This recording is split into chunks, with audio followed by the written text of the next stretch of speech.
Hello बच्चों, चलिए प्रश्न पढ़ते हैं। एमाइन में उपसंयोजन स्थलों कोऑर्डिनेशन साइट्स की संख्या बताइए। चलिए अब हम प्रश्न की मुख्य अवधारणा देख लेते हैं। तो यहाँ पर हमारे प्रश्न की जो मुख्य अवधारणा होती है वह हम समझ लेते हैं कि जो उप सहसंयोजन स्थल होते हैं वो क्या होते हैं।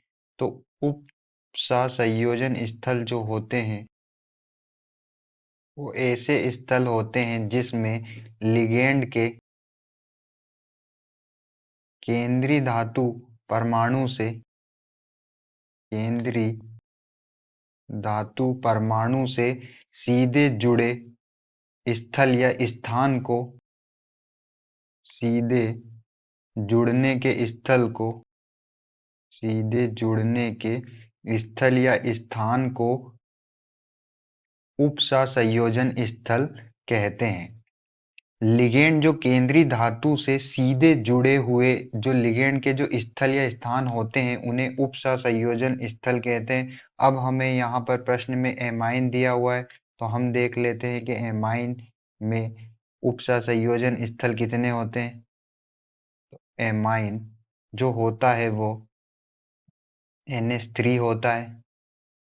एमाइन जो होता है NH3 होता है, इसमें एक नाइट्रोजन और 3 हाइड्रोजन होते हैं। तो जो NH3 होता है उस पे एक एकांकी युग्म होता है जिसे लोन पेयर कहते हैं।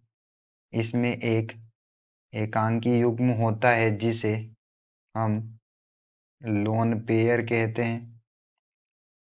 और यही जो लोन पेयर होता है वो केंद्रीय धातु परमाणु से उप सहसंयोजक यही उपसहसंयोजी बंध द्वारा जुड़ा होता है।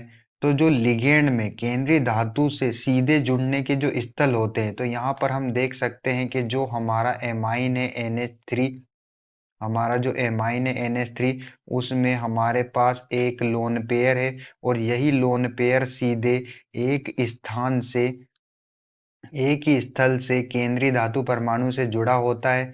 तो केंद्रीय धातु परमाणु से जिन स्थलों से जुड़ा होता है वही उपसंयोजन स्थल होता है।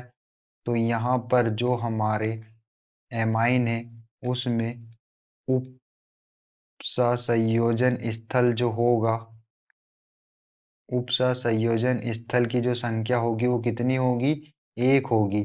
क्योंकि यहाँ पर हमारे जो एमाइन में एक ही लोन पेयर है और यही लोन पेयर केंद्रीय धातु परमाणु से सीधे जुड़ा होता है।